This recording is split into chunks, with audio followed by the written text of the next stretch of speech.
Hello everyone, I'm Graham Gumley and this is my wife Suzanne. We are so thankful to our fellowship and friends who followed directions, stayed socially distanced and protected everyone's safety. We on the medical front line have all been working hard every day this time. We've so much appreciated your prayers and your being so responsible and contributing to flattening the pandemic curve. We know this has been a sacrifice. It's been a great act of service and reminds me of Jesus' words in Matthew 20:28. Just as the Son of Man did not come to be served, but to serve and to give his life as a ransom for many. We're all worried about sickness and schooling, finances, family, and food. It's easy for me to feel helpless. However, even in these difficult times, we're called to a life of service as we follow Jesus.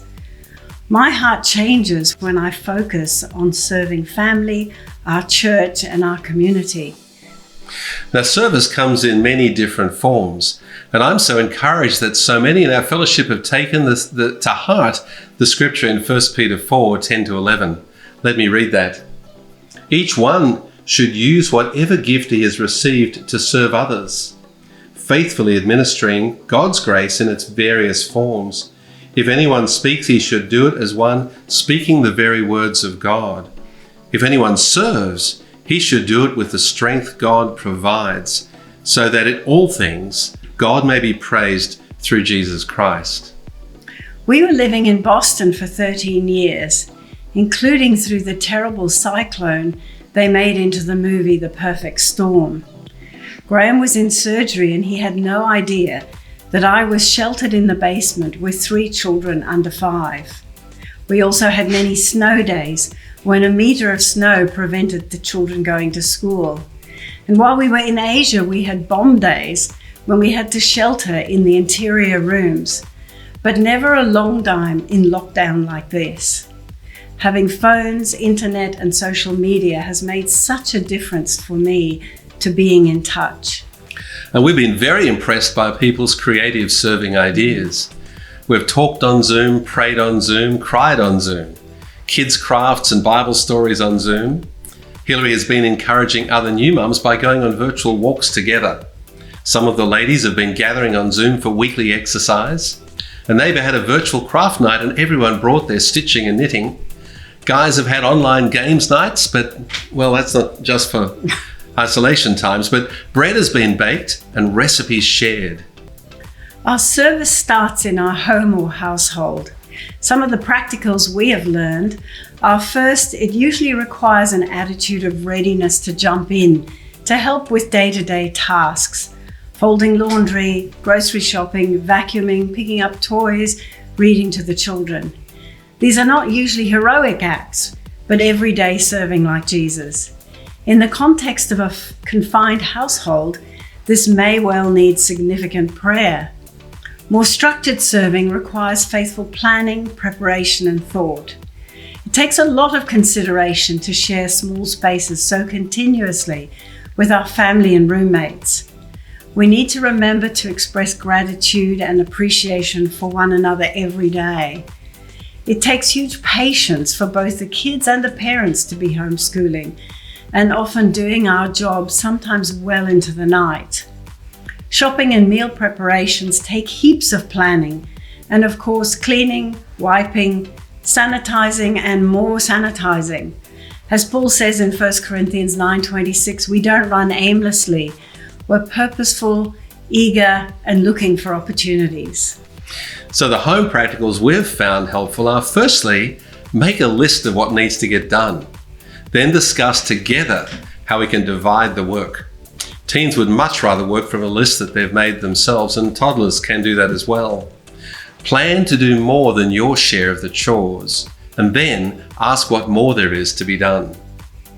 What can we do now to serve the church, even with the social restrictions still in place? We can actively and prayerfully be looking for ways to serve. Begin now to pray about how you can serve. Make calls of encouragement, prayer times, and telephone companionship. Buy groceries or make meals for others. Save for the contribution to Fiji and PNG. Even making your coffees at home, we know we can put aside $2 or $3 every day for benevolence. $80 of supplies bought in Fiji can give a box of food basics for a family for a month. Now we'll also have an opportunity to serve our fellowship and community, particularly as we will soon be able to meet together again. In Hebrews 10:24, it says that we need to consider how to encourage one another to love and good deeds. Serving is a great way to encourage others and to spur them on to service by your example. There are many needs in our fellowship, so how can we use the gifts God has given us to serve where God guides us? We have some great examples of volunteers who've allowed God to guide their eager heart to serve, often unseen and unheralded. Let us not just hold them up, but follow their example. Those who use their skills on the digital team, the 8 a.m. Sunday setup of the sound crew once we've started services again. On Sundays at 8:30, Colin, often with Ethan's help, almost single-handedly sets out the 400 chairs every week. We need some more people to come early who are willing to set up the chairs, and some more who are willing to pack up and sweep up. Our amazing musicians and singers, and those who so reliably bring and set up the communion, tea and coffee. For midweek, the chairs need to be set up and packed up. Creche and Kids Kingdom Teaching needs willing volunteers. Our Hope Reps, Finance Committee and Hope Board members. These are all volunteers who've responded to the needs they see and who are willing to use whatever their talents are to serve the body. Let's follow their example. So you need to be willing to do whatever you can when you find that God is calling you to use your talents. Parents, you need to consider how you can use serving opportunities to be an example of a godly life to your children and plan to serve in some way alongside your teens.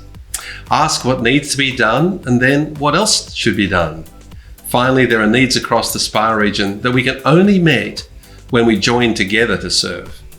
Helping with the collective financial contribution we're making through the church benevolence, mainly to PNG and Fiji, and then by supporting the ongoing Hope service programs is another way we can link arms together and magnify our efforts. Remember, in Mark 10:43-45, whoever wants to become great among you must be your servant, and whoever wants to be first must be a slave of all. For even the Son of Man did not come to be served, but to serve, and to give his life as a ransom for many. Thank you for listening. We appreciate your love.